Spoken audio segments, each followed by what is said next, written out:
Buenas tardes, Doc. Buenas tardes, chicos. Doc, tal vez ya se puede ver la exposición. Sí, ya se ve. Está todavía como exposición, no como presentación. No sé si la puedes poner en pantalla. Exacto, ya se ve. Ahí ya tal vez ya se ve, Doc. Ya está como presentación. Puedes iniciar.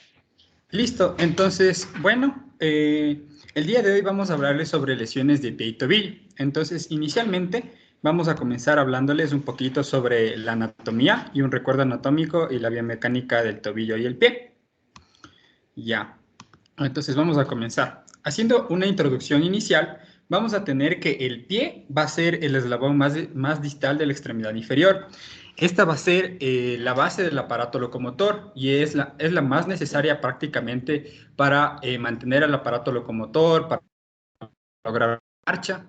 El pie es una estructura que prácticamente nos permite hacer una serie de movimientos conjuntamente con el tobillo, como por ejemplo flexionar, extender el tobillo. Igualmente, esta se puede mantener rígida cuando es necesario y tiene muchas funcionalidades.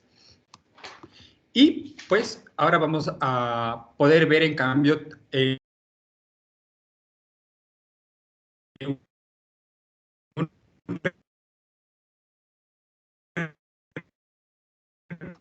recuerdo anatómico de todas las especies.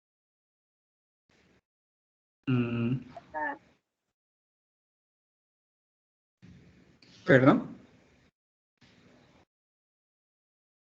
No.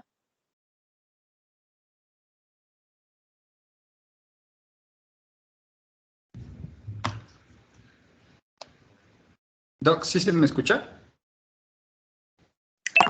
Se te escuchó la primera parte entrecortado.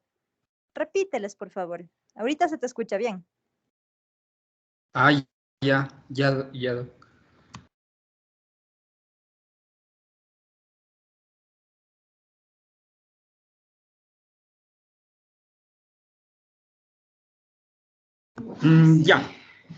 Ya. Bueno, entonces, bueno, si no se me escucha en algún momento, me avisan, por favor. Entonces, les decía que el pie es el eslabón más distal de la extremidad inferior, el cual sirve para conectar el organismo con el medio que lo rodea. Es la base de sustentación del aparato locomotor y pues tiene muchas peculiaridades biomecánicas que vamos a ver a continuación. Igualmente, el pie es una estructura rígida y flexible que prácticamente va a tener muchas funcionalidades y siempre va a tener funcionalidad flexible o rígida dependiendo de lo que se requiera. Ya, ahora vamos a ver un recuerdo anatómico, vamos a ver un poco de las partes óseas como podemos ver en esta imagen. Entonces, aquí nosotros, por ejemplo, podemos ver en los huesos de la pierna la tibia a nivel medial, también podemos ver el peroné a nivel lateral.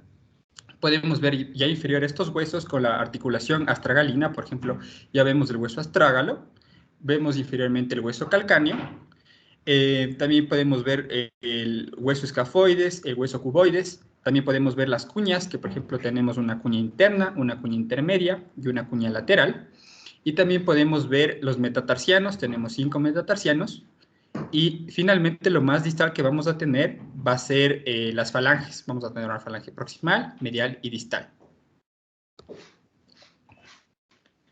Ahora vamos a ver un recuerdo anatómico de la anatómica. Es una de las más complejas y más congruentes y por tanto esta articulación del tobillo es una de las más estables que vamos a tener en la extremidad inferior. Ella se y de extensión del pie y su correcta morfología es fundamental para el mantenimiento, por ejemplo, de la bóveda plantar y desde el punto de vista funcional trabaja junto a las articulaciones subastragalina y de la articulación de Chopard. Es muy importante saber que la articulación del tobillo se haya formado por la tróclea astragalina, como podemos ver en esta imagen, en la parte en negrillas, en negrita, es la tróclea astragalina, y también por la mortaja tiboperoniana, que igualmente es esta parte que está en negritas. Es la mortaja tiboperoniana.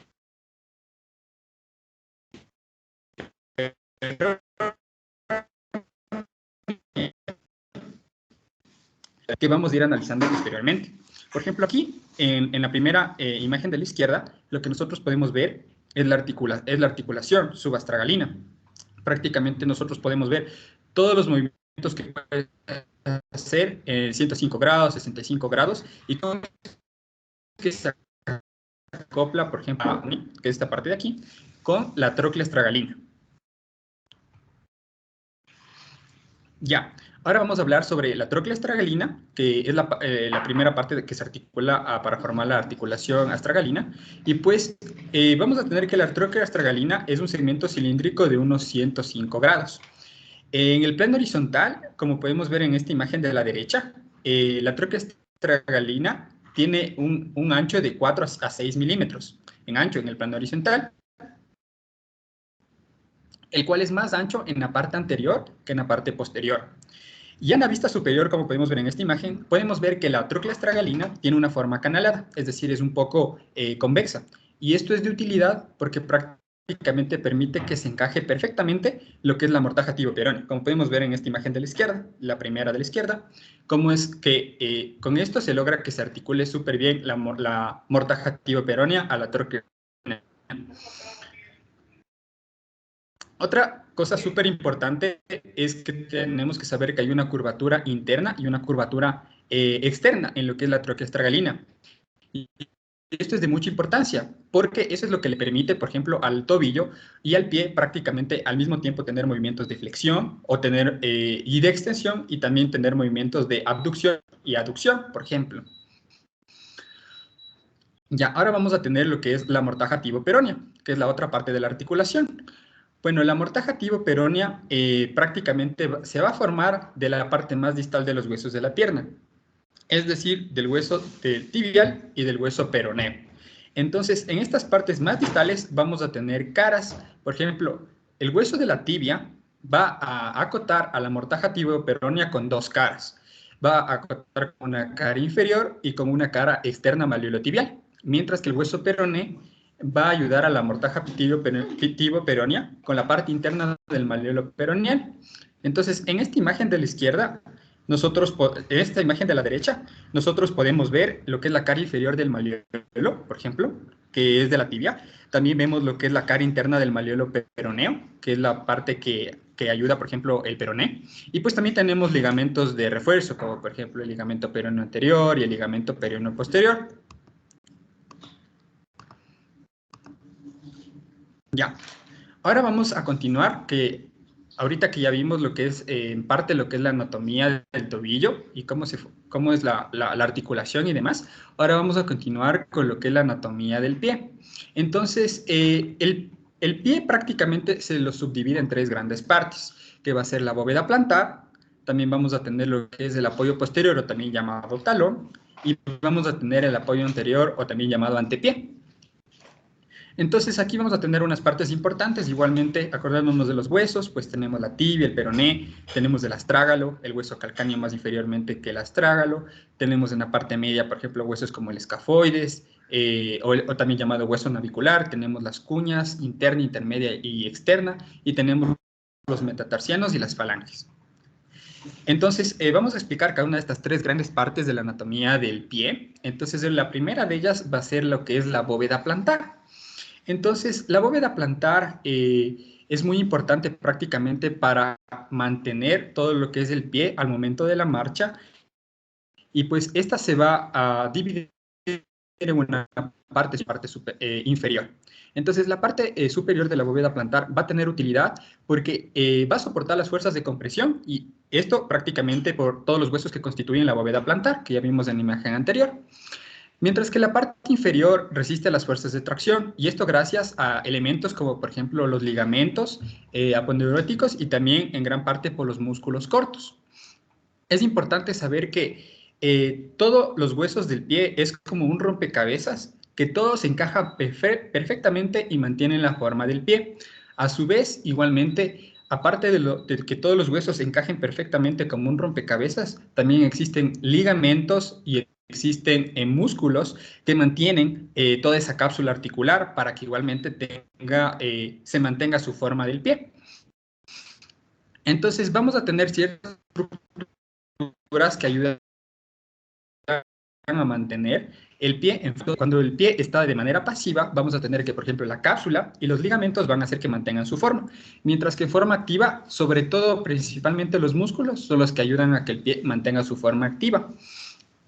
Anteriormente se creía que cuando el pie estaba en reposo, se mantenía en un reposo pasivo y que todas las estructuras que albergan en el pie están descansando. Pero ahora lo que se conoce en la actualidad es que el pie se mantiene en lo que se conoce como reposo dinámico, que es cuando prácticamente se genera un balanceo entre las estructuras del pie, es decir, cuando los ligamentos están, por la fuerza de la gravedad, se superponen las fuerzas y los ligamentos están a demasiada tensión. Por ejemplo, ahí actúan los músculos para contraponer y generar una homeostasis y lograr mantener la forma del pie. Es decir, siempre hay estructuras que se mantienen en descanso y cuando estas se mantienen en descanso, pues las otras estructuras paralelas van a estar activas para mantener las otras en reposo y eso se les denomina como reposo dinámico.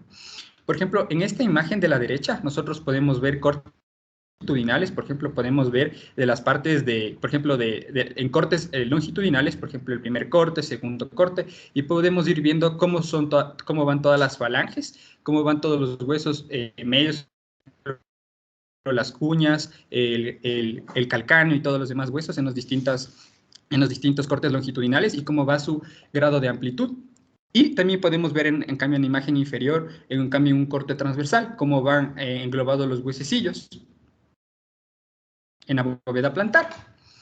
Entonces, continuando con la bóveda plantar, otra parte súper importante es que también hay que conocer que los tendones, sobre todo de los músculos largos, prácticamente también mantienen la forma del pie de una manera normal, fisiológica, y que estos son súper importantes, debido a que, por ejemplo, en caso de rupturas de los tendones, se ha visto que el pie ya no logra mantener una forma normal, y es ahí cuando el pie se deforma.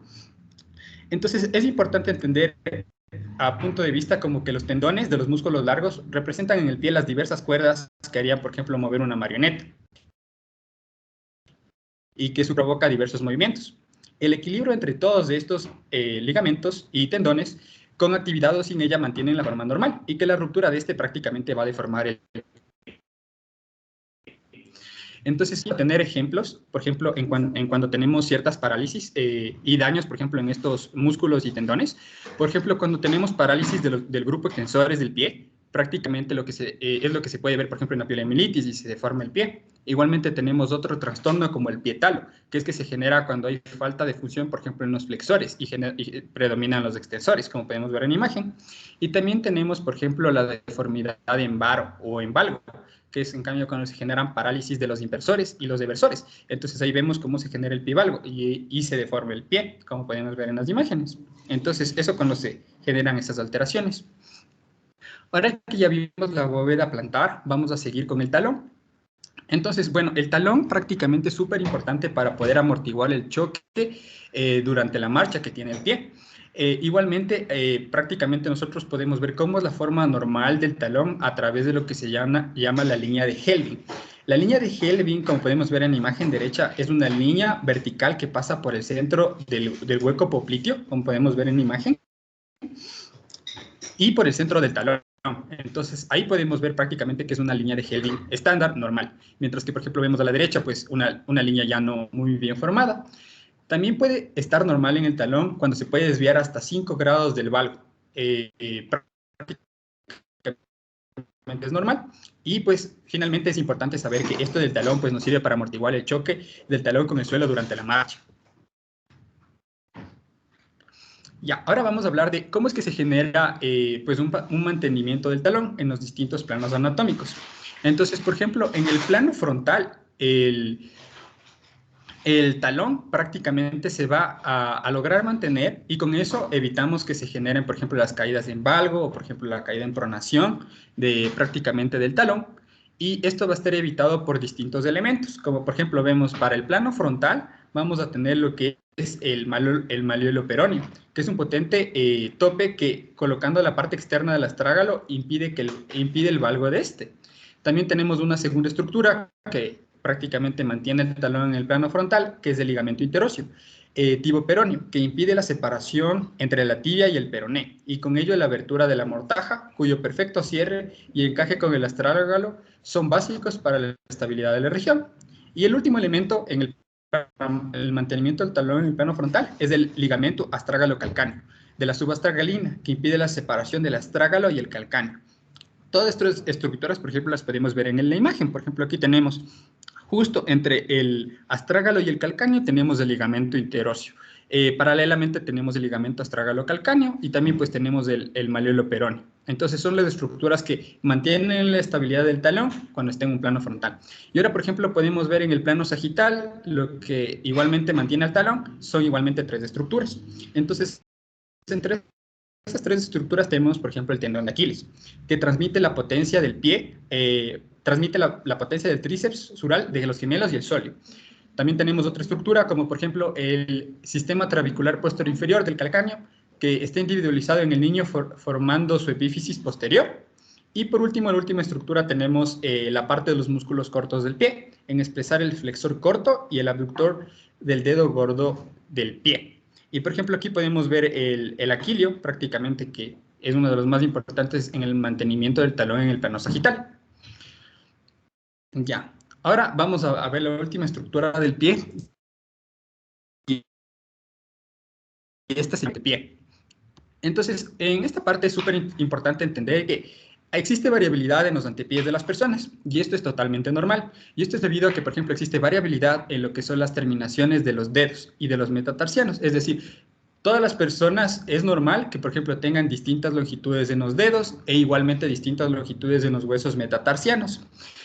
Entonces, como existe esta variabilidad, lo que se ha ideado es que existan fórmulas. Esto se le conoce para los dedos del pie, los huesos del pie, pues se llama la fórmula digital, y en cambio para los huesos metatarsianos se conoce como la fórmula metatarsal. Entonces, por ejemplo, en la fórmula digital nosotros tenemos varios tipos de, por ejemplo, fórmulas. Tenemos la de pie cuadrado, la de pie griego y la de pie egipcio. Entonces, como por ejemplo podemos ver en imagen a izquierda, la de pie cuadrado, su prevalencia es del 9% en la población general, y podemos ver que se caracteriza porque el primer dedo del pie, el dedo gordo, prácticamente tiene una longitud similar a todos los demás dedos del pie. Y desde el segundo al quinto dedo del pie prácticamente va disminuyendo su longitud, pero todo es progresivamente. Es decir, como podemos ver, es una línea oblicua prácticamente uniforme. Mientras que en cambio en el pie griego, este cambio se caracteriza porque el primer dedo del pie es más corto que el segundo dedo del pie. Entonces, esa es la característica. Aquí podemos ver que el primer dedo es más corto que el del segundo al quinto gordo dedo del pie. Y finalmente tenemos el más importante y el más prevalente, que es el pie egipcio.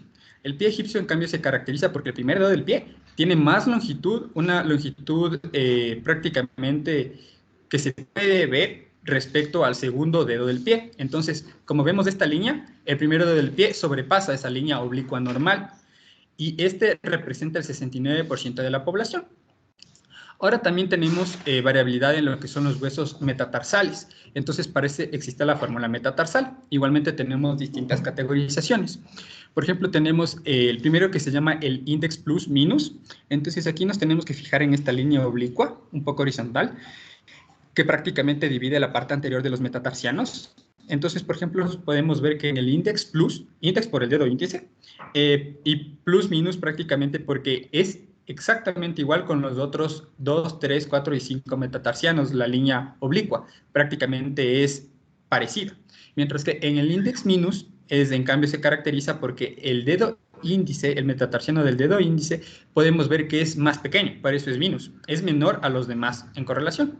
Y finalmente tenemos el index plus, que en cambio se va a caracterizar prácticamente porque está mucho más pequeño que el segundo al quinto metatarsiano, a diferencia del index minus, que en cambio es la inversa. Entonces, aquí lo importante que podemos ver es que el index minus está en 56% respecto a la población general. Entonces, ¿para qué nos va a servir todas estas fórmulas digitales y metatarsales? Esto es importante porque, por ejemplo, si cierta persona tiene cuál tipo de digital o cuál tipo de metatarsal, tiene más predisposición a tener ciertas alteraciones en estos huesos.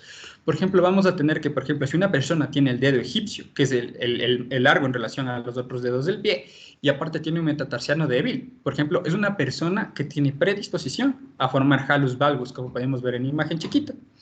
Mientras que en la fórmula metatarsal, si nosotros tenemos un paciente con index plus, y aparte es un index plus potente y recto, esta persona tiene predisposición a formar hallus rígidos. Y finalmente es importante resaltar que cualquiera de estos tipos de fórmula metatarsal o digital es completamente normal y puede combinarse entre sí de forma indiferente. Es normal que las personas tengan cualquier tipo de fórmula digital o metatarsal, simplemente es que es importante porque los predispone a tener alteraciones, como las que les mostré en los ejemplos. Ahora vamos a hablar un poco sobre el apoyo metatarsal. Entonces, la base de los metatarsianos es muy importante para el apoyo del pie y es muy importante conocer, que ahora se conoce en la actualidad, que todos los metatarsianos son los que soportan carga. Antes solo el primer metatarsiano, el más grande, soportaba la carga, pero ahora se conoce que en sí todos los metatarsianos soportan carga. Igualmente es importante conocer que el primer metatarsiano, como podemos ver en la imagen izquierda, es el más desarrollado, el más grande y el más potente, por lo cual este es el que más peso puede soportar y puede soportar hasta el doble de peso que los otros metatarsianos, que son más pequeños. Prácticamente, a breve ejemplo, como podemos ver en esta imagen izquierda, si nosotros consideramos como un peso de 6 unidades de carga que llegan al antepié, una unidad cae en cada uno de los últimos metatarsianos, como podemos ver en la imagen, y 2 a través de cada uno de los huesos sesamoides con el primer metatarsiano. Y es así como se distribuye la carga en la parte metatarsiana del apoyo metatarsal. Igualmente es importante saber que a esto se le ha dado una forma y se le conoce como el arco metatarsal, que tiene una forma en cono que se abre en la parte anterior, como podemos ver, y es así que en esta parte final del arco es la parte donde se genera la mayor parte de apoyo metatarsal y, por así decirlo, el apoyo del pie. Y pues finalmente también es importante saber que la desestructuración de este arco por diferencias en la longitud de los diferentes metatarsianos es una causa importante de metatarsalgias de origen mecánico. Entonces, si nosotros tenemos una alteración en estos metatarsianos, pues no va a estar un buen apoyo metatarsial y puede generarse metatarsalgias biomecánicas. Ya, ahora vamos a hablar de la biomecánica. Entonces, es importante conocer que pues el pie, el tobillo están en constante movimiento y que tienen una gran variedad de movimientos en todos los planos. Entonces, por ejemplo, en la imagen derecha podemos ver los 3 distintos planos. Tenemos un plano sagital, frontal y transversal. Y podemos ver que, por ejemplo, en el plano sagital, en la parte superior, podemos ver que el pie puede estar haciendo flexión dorsal o flexión plantar, o también llamado flexión, la flexión dorsal, y extensión, la flexión plantar. En el plano coronal, en cambio, podemos ver que puede estar haciendo pronación o supinación, y en el plano transversal vemos que el pie también puede estar haciendo abducción o aducción. Esos son los tipos de movimientos que puede hacer el pie en cada plano.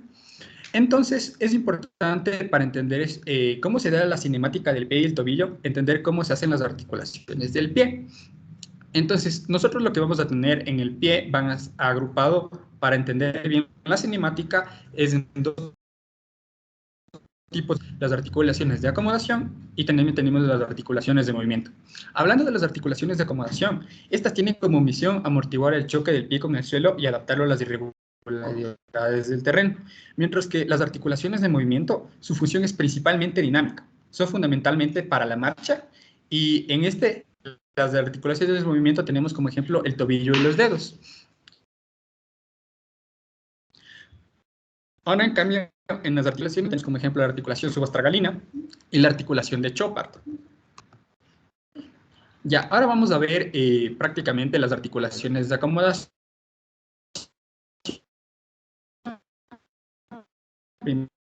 Primeramente, como ya les o también conocida como articulación medio tarsiana. Entonces, la articulación astragalina se va a caracterizar porque va a estar formado por 2 subarticulaciones. Una que va a ser posterior-interna, como podemos ver aquí. Esta es la articulación subastragalina, tenemos una posterior-interna y una antero-interna. Entonces, vamos a tener que, igualmente, esta articulación subastragalina va a estar formada por una cápsula articular que tiene ligamentos y como, por ejemplo, en la articulación subastragalina, por ejemplo, vemos en la parte externa va a estar lo que es la retinácula, en la parte ligamentosa. un poco más interna, pues tenemos el ligamento cervical y en la parte más interna tenemos el ligamento interóseo, que se ubica entre el astrágalo y el hueso calcáneo y que genera estabilidad y prácticamente acomodación a esta parte del pie. Ahora, en cambio, también tenemos otra de las articulaciones de acomodación, que es la articulación de Chopard, o también conocida como medio tarsiana, igualmente, que es muy importante. Este igualmente va a estar formado por una parte externa y por una parte interna. Aquí podemos ver la articulación medio tarsiana o de Chopard, que tiene una parte externa y tiene una parte interna. Entonces, vamos a tener que la parte externa va a estar formada por la superficie articular del hueso calcáneo, que es el de verde, y el hueso cuboides. Entonces es la superficie articular de Chopard externa. Y la superficie interna, en cambio, va a ser entre el hueso astrágalo y el hueso navicular, o también llamado escafoides. Y pues también tenemos otra articulación que es la del infra, que pues toma mucho menos rol en lo que es como articulación de acomodación. Ya, ahora vamos a tener que prácticamente los movimientos de la articulación subastragalina se van a realizar en el eje de Henck. Y también vamos a tener que la articulación de Chopard, pues prácticamente pueden tener varios movimientos en lo que es un eje longitudinal y un eje oblicuo. Entonces, en la imagen de la derecha nosotros podemos ver cómo van las rotaciones del tobillo del pie durante la marcha, tanto en una visión sagital, prácticamente que es la imagen superior, y en una vista frontal en la imagen inferior. Todo gracias al apoyo de estas dos articulaciones como la subastragalina y la de Chopard. Por ejemplo, el astrágalo a través de estas articulaciones pues, puede generar varios movimientos, como por ejemplo desde el descenso de la porción anterior, en flexión colocándose en equino, también puede generar desplazamiento hacia adentro colocándose en varo y puede generar gira hacia adentro, que su cara plantar mire hacia adentro y colocándose en supinación. Y finalmente, el cuarto movimiento que puede generar también el astrágalo es un movimiento de deslizamiento hacia atrás del calcáneo en forma que la extremidad anterior de este quede en una situación más posterior que el astrágalo. Entonces, esos son, por ejemplo, los cuatro movimientos que puede hacer el astrágalo. Y finalmente, es importante saber que en tres observaciones en cuanto a estas articulaciones de acomodación, es que todos estos huesecillos y estos ligamentos y músculos prácticamente, y estas articulaciones, pues todos estos movimientos se realizan conjuntamente, ninguno es independientemente del otro. Y igualmente hay que conocer que, por ejemplo, la parte de la base formada por el calcáneo, escafoides y cuboides tienen un movimiento en torno al astrágalo. Siempre de acuerdo que el hueso astrágalo que está en la parte superior se mueva, estos tres huesos de base se van a mover paralelamente. Es tanto así que, por ejemplo, en ciertas alteraciones del pie, en las cuales se lleva, por ejemplo, un trauma o demás, estos tres huesos de base, calcáneo, escafoides y cuboides, es tanto que estos tres huesos actúan en conjunto que cuando generan estas alteraciones, se ve que los tres huesos se desplazan, exactamente los tres. Entonces, eso demuestra que actúan en conjunto. Y finalmente, igualmente saber que estas dos articulaciones, tanto la de Chopard como la subastragalina, igualmente siempre actúan en conjunto. Y gracias a esta es lo que nosotros podemos ver, que prácticamente mientras estamos, por ejemplo, flexionando el pie, también podemos estar aduciendo el pie internamente o prácticamente podemos mover todos los movimientos que queramos en esos tres planos de una manera paralela.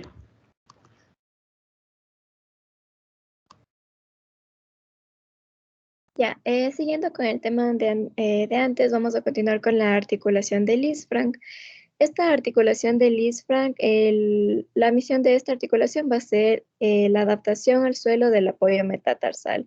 Entonces, esto se va a considerar, en esta se van a considerar tres articulaciones tarsometatarsianas. Entonces, como pueden observar aquí en la imagen, vamos a tener la articulación interna, que va a estar formada por la primera cuña y el primer metatarsiano, como pueden observar aquí en la imagen. Vamos a tener también la articulación media, que va a ser los deditos, los huesitos que están en negrilla, que va a estar formada por las dos cuñas y los dos metatarsianos centrales. Y la articulación externa, que va a estar formada por el cuboides, que es los huesitos del lado derecho, en el cual se puede ver el cuboides en la parte de arriba. En la parte de arriba del cuboides y los dos metatarsianos externos. Esta habilidad de movimiento de esta articulación del Linzfranc en cuanto a la articulación media va a ser mucho más limitada que las articulaciones laterales. Es por esto que se dice que la articulación central prácticamente sería rígida, en tanto que la una amplia movilidad de hacia abajo y hacia adentro. Pásale por eso. Ya, siguiendo vamos a tener a las articulaciones de movimiento. Pásale.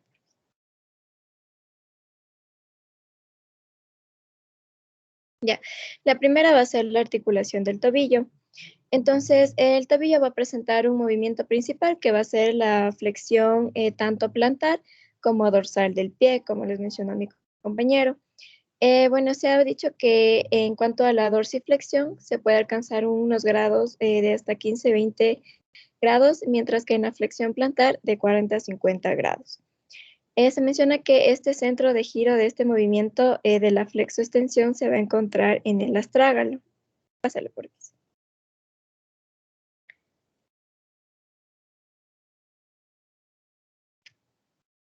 Ya. En cuanto a los malleolos, estos malleolos se menciona que van a estar perfectamente articulados con el astrágalo en todo su recorrido articular.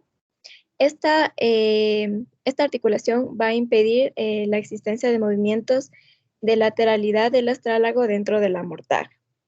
En cuanto al ligamento deltoideo que se encuentra en la parte interna, este va a controlar el valgo del calcáneo y el cajón anterior del tobillo.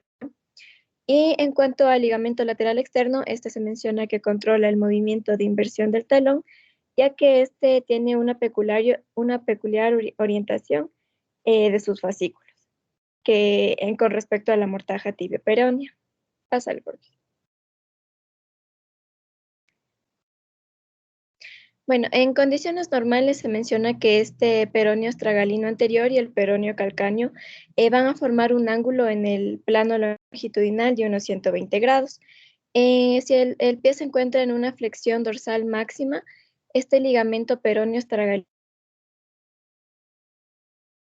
en posición horizontal con respecto a la mortal. Es por esto que es difícil que esta articulación pueda actuar frenando la inversión. Por lo tanto, esta acción que es de inversión se va a llevar a cabo mediante el ligamento peroneo calcáneo, que va a encontrarse en una posición vertical, que es ideal para que pueda realizar esta inversión. En tanto que en la flexión plantar máxima va a ocurrir lo contrario, es decir, que el ligamento peroneo calcáneo va a estar en una posición horizontal respecto a la mortaja. Y entonces el peroneo astragalino anterior el que controlaba la inversión del talón, este al encontrarse en una posición vertical y además evita la interior. Pásale por aquí. Ya, también se menciona que el hecho de que esta tróclea astragalina sea más ancha por delante que por detrás en el plano horizontal va a obligar a que el movimiento de flexión dorsal, o que en el movimiento de flexión dorsal, este malleolo peroneo se vea obligado a realizar un movimiento de separación o de abducción. También puede realizar un movimiento de ascenso y de rotación externa. Y también se menciona aquí en esta parte que el conjunto va a ensanchar esta mortaja tibio, pero en la que les mencioné mi compañero anteriormente, en aproximadamente 2 milímetros, con lo cual esto permite que la tróclea se aloje en su interior. Pásale por ahí. Ya. Siguiendo vamos a tener a la articulación de los dedos. Aquí vamos a tener en cuanto hay que diferenciar la articulación del dedo gordo y por otra parte la articulación de los otros dedos restantes. Pásale por favor.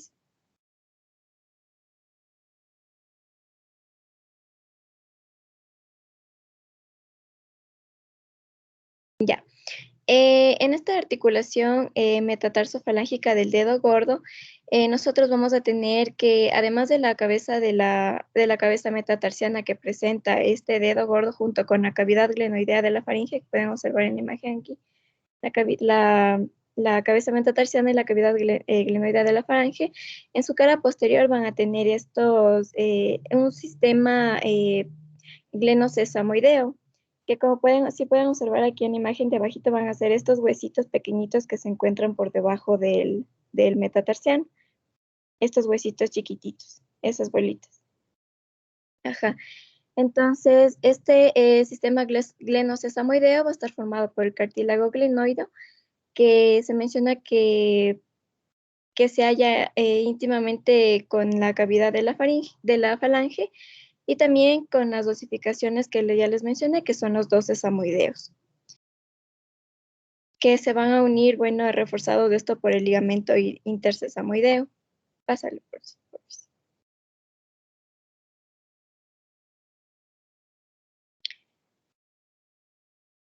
Ya, estos sesamoideos que pueden observar aquí en la imagen, estos huesos sesamoideos van a ser importantes, ya que estos van a dar la inserción a los músculos plantares cortos de la parte interna del pie, que son el interno. El interno va a dar inserción al flexor y el aductor, y el externo va a dar inserción al flexor y a los dos fascículos del aductor. Entonces, esta fuerza, bueno, es importante ya que esta fuerza de estos músculos que se transmite a través de los ligamentos glenofalángicos se va a transmitir al dedo gordo. Pásale por ahí. Ya. Mientras que en la articulación de los otros dedos, vamos a tener igualmente la articulación metatarsofalángica de los últimos 4 dedos. Estos se van a hallar en una posición posterior a la primera falange, y estos, al no disponer de este sistema glenosesamoideo que los mencioné antes, se menciona que durante la flexoextensión de estos dedos, la cabeza del metatarsiano de estos dedos va a girar y se va a trasladar empujando hacia adelante las falanges. Y estas, que van a estar frenadas en su parte distal por los tendones flexores y extensores largos, se van a pelotonar sobre sí y van a formar los dedos en garra que pueden observar en imagen.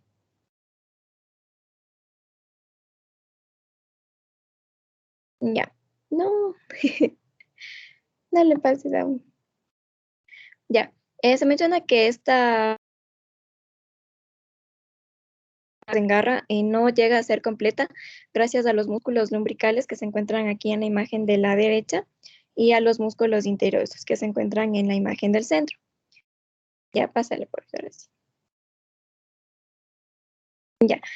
En cuanto a la cinética, vamos a tener que en una posición bipodal, es decir, la persona parada en dos piernas, el peso del cuerpo va a ser transmitido a través de la pelvis hacia el suelo a través de las extremidades inferiores. Entonces aquí se menciona que cada pie va a soportar, por tanto, la mitad del peso del cuerpo. Entonces, este peso, pues, al llegar al pie, se va a encontrar con el primer hueso, que son, o sea, el primer hueso que recibe esta fuerza va a ser el astrágalo, cuya principal misión en la cinética va a ser distribuir las fuerzas hacia los diferentes puntos de apoyo. Entonces, hacia atrás, como pueden observar en imagen, hacia atrás se va a transmitir la mayor parte de la carga, que va a llegar al suelo a través de la tuberosidad del calcáneo, transmitida hacia la cabeza del astrágalo, a las cuñas y a los 3 primeros metatarsianos. Y este es el llamado pie dinámico. Y en el lado externo, las fuerzas van a llegar al suelo a través del calcáneo, del cuboides y de los metatarsianos, es decir, el pie estático. Ya. Ya, ahora vamos a seguir con las lesiones traumáticas del pie y tobillo. Pásalo, por favor. Ya, entonces vamos a tener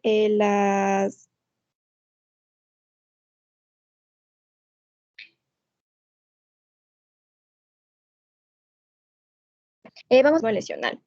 Entonces, aquí vamos a tener los traumatismos por torsión en varo o valgo.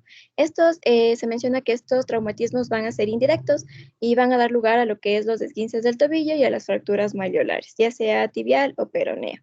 Y también vamos a tener a los traumatismos por compresión axial, que estos se menciona que son indirectos, en los cuales tenemos a las fracturas del pilón tibial o las fracturas del calcáneo.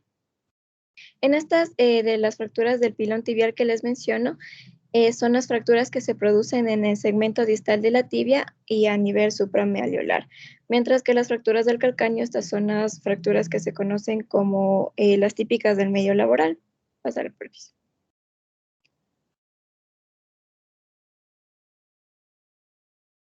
Ya. Primero vamos a tener a las fracturas malleolares. En estas fracturas malleolares nosotros vamos a tener que se van a relacionar en cuanto al mecanismo de producción. Y aquí vamos a tener la clasificación del Lauge-Hansen, en el cual, como les menciono, se relaciona con el mecanismo de producción. Entonces, esta clasificación nos va también a proporcionar información sobre la posición del pie, es decir, si fue prono o supino. También nos indica la dirección de la fuerza de la fractura, es decir, en aducción o en rotación externa, o en eversión o en aducción. Se menciona que, bueno, la mayoría de los casos, hasta el 75% de estos se van a producir en lo que es la supinación y rotación externa, que es la figura aquí que está con la letra D. Entonces, aquí en esta clasificación de supinación y rotación externa, quiere decir que el pie, y esta, al igual que en otro tipo de clasificación, que es el de Danis-Weber, se va a relacionar al tipo B, que ya les voy a presentar después. Entonces, aquí en esta, como pueden observar en esta imagen, en la parte de arriba vamos a tener unos numeritos que va a indicar el 1, el 2 y el 4. Entonces, en la supinación rotación externa, vamos a tener que en el 1 se va a presentar que el astrágalo golpea y la fuerza va a lesionar la sindesmosis. En la 2, esta fuerza se va a extender hacia el peroné, y en el lado interno con una rotura del deltoide o una fractura por abulsión del malleolo tibial. En la siguiente figurita, en la que es la C, esta va a ser la pronación y rotación externa. Esta ya tiene una frecuencia menor, que se menciona que puede llegar hasta el 20%. Y esta se correlaciona con el tipo C del Danis-Weber. Entonces, en el numerito 1, nosotros vamos a tener que esta va a producir una lesión del deltoideo o del malleolo tibial. En el numerito 2, esta lesión ya va a continuarse a través de la sindesmosis, y en la 3, esta va a terminar produciendo una fractura del peroné proximal a la sindesmosis. Ya, en la imagen de lado, en la B, en la que esta igualmente ya va a tener una incidencia menor, y esta se va a... Ya. Entonces, bueno, como les decía, en esta de la pronación abducción, esta igualmente se va a corresponder con la Danis-Weber, con la otra clasificación de Danis-Weber de tipo B. Y entonces, en el numerito 1, vamos a tener que esta lesión se va a iniciar a nivel medial. En la 2, esta lesión ya va a continuar a través de la sindesmosis, y en la 3 va a finalizar con una fractura transversa del peroné a lo largo de la interlínea articular. Y por último, la supinación abducción. En esta igualmente tenemos una incidencia menor, y esta en cambio, en cuanto a la clasificación del Danis-Weber, se va a correlacionar con el tipo A. Entonces, en esta de supinación abducción, el pie se menciona que hacia adentro.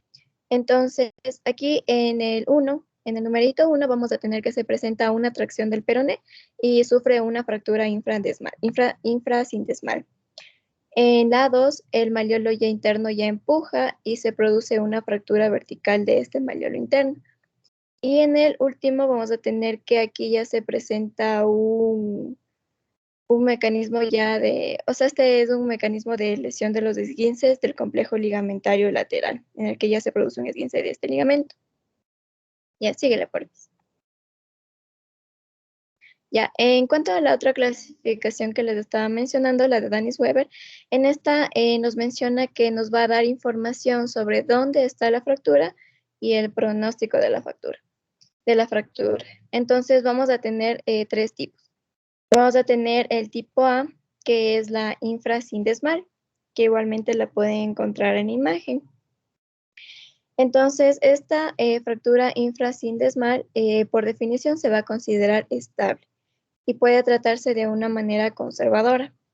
En cambio, la tipo B, que se la denomina transindesmal, esta va a ser estable en un 50% en función de la alteración ligamentosa. Estas fracturas tipo B, que son las transindesmales, se menciona que son las más frecuentes, y en esta En esta se menciona que muchas veces no se puede, o sea, no se sabe que el paciente tiene esta lesión hasta que no está estable. Y por último tenemos la suprasindesmal. En esta fractura ya va a ser inestable, porque aquí ya ha habido una rotura de los ligamentos. También va a haber una rotura de la sindesmosis y puede salir por el otro lado también rompiendo el malleolo tibial o los ligamentos. Y esta suprasindesmal ya va a ser una fractura quirúrgica. Pásale. Ya, en cuanto a la valoración clínico-radiológica, vamos a tener que el paciente se va a presentar con dolor. Se va a presentar con un dolor malleolar y puede o no presentar deformidad en la zona, dependiendo de si es que se ha producido un desplazamiento de los huesos. Entonces, se menciona también que cuando ya ha pasado varias horas, hasta unas 4 o 6 horas, el tobillo se va a presentar hinchado, se va a poder presentar con edema o incluso con flictenas precoces. Entonces, aquí nosotros es importante que realicemos una evaluación neurovascular y también una evaluación radiográfica. Esta evaluación radiográfica se debe hacer en 3 proyecciones, en una proyección anteroposterior, en una proyección lateral y en una proyección de mortaja. Esta última, la proyección de mortaja, es una proyección anteroposterior en 15 grados de rotación interna, para que así se pueda observar el tobillo de frente y valorar si es que este está luxado o subluxado. Ya, también se debe tener en cuenta si es que hay, o sea, se debe evaluar también la presencia de un ensanchamiento de la mortaja que nos podría indicar que la sindesmosis se rompió. Y también se debe valorar la distancia entre lo que es el borde lateral del malleolo medial y el astrágalo. Y también la distancia entre la cúpula astragalina y la superficie articular tibial distal, que estas deben ser similares. Si es que no son iguales, esto indica que el tobillo está fracturado. Pasa el porficio. En cuanto al tratamiento de las fracturas malleolares, vamos a tener 3 tipos de tratamiento: una alineamiento inmediato, la inmovilización y el tratamiento definitivo. Este tratamiento definitivo puede ser conservador o quirúrgico. Entonces, este tratamiento conservador no suele ser frecuente, porque para este tratamiento, pues el tobillo tiene un poco desplazado, y bueno, en estas fracturas esto no se suele ver frecuentemente. Entonces, cuando se hace este tratamiento conservador, lo que se hace es ponerle una bota o botín de yeso desde debajo de la rodilla, y que lo debe mantener por unas 6 semanas en descarga. Y luego se lo debe quitar, y ahí se realiza lo que es el apoyo, según lo que pueda el paciente. Y en cuanto a la operación, se menciona que este es el tratamiento que se suele realizar con más frecuencia. Se menciona que se lo debe realizar rápidamente en las 6 a 8 primeras horas antes de que se hinche. ¿No es cierto? Por lo que si se hincha puede presentarse problemas, por ejemplo, puede presentarse una dehiscencia de la sutura y que se abra la piel. Ya, va a ser por eso. Ay, no. Ya, bueno, entonces, no sé, ya, entonces, en lo que hacemos en este tratamiento quirúrgico va a ser una osteosíntesis que se la realiza con placas y tornillos.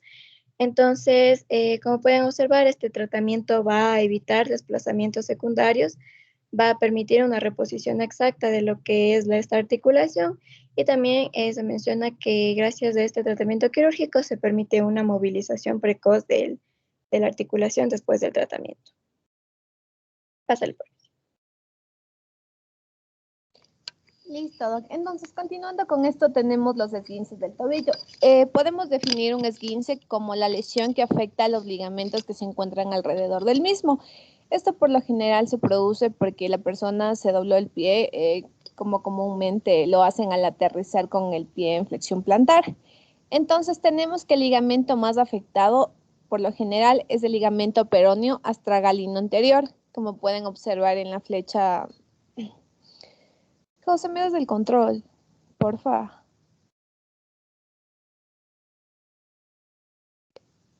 Ya está. Ya, como pueden ver en la fecha, el ligamento perono-astragalino anterior es el más afectado. Ya. Y según cuántos ligamentos se vean afectados, esto vamos a definirlo en 3 grados. El primer grado es el ligamento peroneo-astragalino anterior. El segundo grado corresponde al ligamento peroneo-astragalino anterior junto al ligamento calcáneo-peroneo, que pueden observarlo en esta parte. El tercer grado corresponde al conjunto de estos 3, el ligamento peroneo-astragalino anterior, junto con el ligamento calcáneo-peroneo y el ligamento peroneo-astragalino posterior.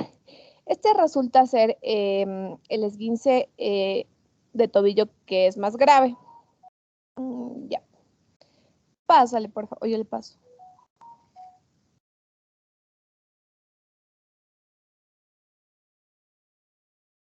¿Le puedes pasar?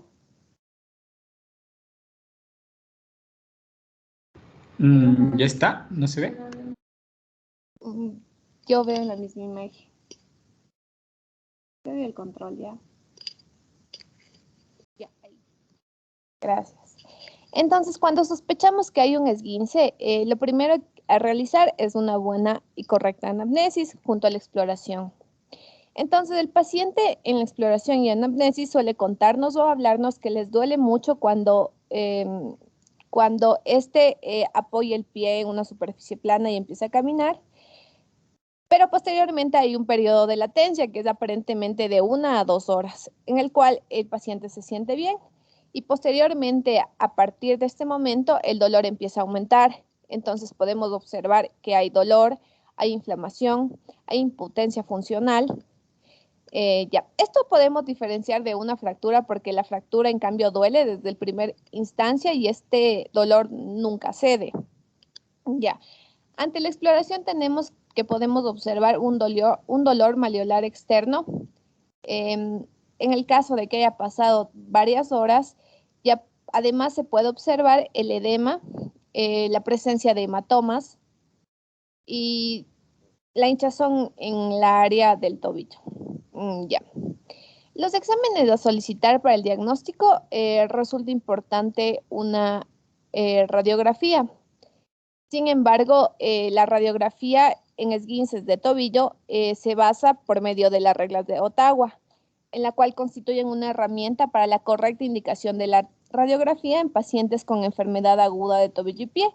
Y se menciona que una radiografía se aplica cuando hay casos puntuales, como por ejemplo, si hay dolor a la palpación ósea a los 6 centímetros distales del borde posterior o de la punta del malleolo lateral o externo. Si hay dolor en la misma localización, pero el cual se encuentra referido además hacia el malleolo medial o interno. Si hay incapacidad para mantener el peso de forma inmediata al traumatismo, es decir, la imposibilidad de que el paciente dé 4 pasos seguidos sin ayuda. Igual, dolor en la palpación en la base del quinto metatarsiano, dolor en la palpación del hueso navicular o escafoides o la incapacidad de mantener el propio peso, los 4 pasos seguidos sin ayuda. En este caso, la radiografía nos permitiría descartar fracturas asociadas, como sería la afectación del astrágalo, del quinto metatarsiano, entre otros. Continúale, por favor. En cuanto al tratamiento, tenemos que vamos a seguir los principios del acrónimo RICE, que significa Rest, Ice, Compression y Elevation, que en español vendría a ser reposo, la colocación de hielo, la compresión y la elevación. El reposo debería ser realizado de forma inmediata. El hielo se procede a aplicar. El hielo es súper importante porque se menciona que primero disminuye la zona del edema hasta en un 50%. Además, disminuye el sangrado por vasoconstricción y de algún otro modo tiene efecto analgésico en el paciente. El hielo se coloca lo ponemos unas 48 horas. Ya. En cuanto a la compresión, deberíamos hacer la inmovilización, no demasiado rígida, esto por medio de vendajes funcionales o una órtesis antiinversión, con el objetivo de dar un mejor soporte al tobillo del paciente. Ya. Además de esto, se puede administrar AINES en el caso de ser necesario y que el paciente manifieste que no soporte el dolor. Y por último, se realizará la rehabilitación. La rehabilitación es de manera precoz con el objetivo de evitar inconvenientes en la descarga. Lo ideal es que el paciente apoye lo antes posible el pie, soportado por un vendaje elástico o una férula. En el caso de que exista mucho malestar o la lesión esté sumamente grave, se podría colocar una bota de yeso en el paciente que sea muy activo y que quiera volver a pisar rápidamente y a continuar con sus actividades. En este caso no se hace cirugía primaria, sin embargo es importante realizar un test de estabilidad del tobillo para ver cómo el astrálago bascula. Ya, continúale, porfa. En cuanto a las fracturas del pilón tibial, tenemos que son fracturas de la porción supramalleolar de la tibia, la cual además de esto incluye la superficie articular distal. Lo más frecuente es que estas se produzcan como consecuencias de traumatismos de alta energía, generalmente precipitaciones. Y además es importante porque suelen asociarse a varias lesiones o fracturas de estructuras cercanas, como serían el peroné, la tibia y ciertas partes blandas, o estructuras lejanas, como la columna vertebral. Ya. Hay dos mecanismos por el cual se producen. El primero es por compresión axial. Aló, Michelle. Dígame, doc. Vamos a quedar ahí ya. Chicos, esto podemos continuar la siguiente clase. ¿Cuántas diapositivas faltan? Me faltan, a ver, dame un ratito, me faltan 38. 2, 3, 4. Me faltan 15. Ya, en tal caso, ¿creen posible reunirnos mañana para completar el tema de Michelle? Nos demoraremos, yo asumo, unos 20 minutos. ¿A qué hora sería, Doc? Porque tenemos clases mañana. Doc, Pónganse de acuerdo Ya. para ver si podemos continuar mañana la clase. Ustedes me avisan la hora y nos conectamos para completar el tema de Michelle. Y el listo, Doc. siguiente, Yo ya le aviso ya. el día miércoles, ¿ok? Listo, Doc. Gracias. Listo, chicos, y disculpen. Gracias, doc. Vamos a quedar ahí. Gracias, Michelle. Que tengan una buena tarde a todos. Gracias, Dog. Hasta luego. Hasta luego, chicos. Gracias.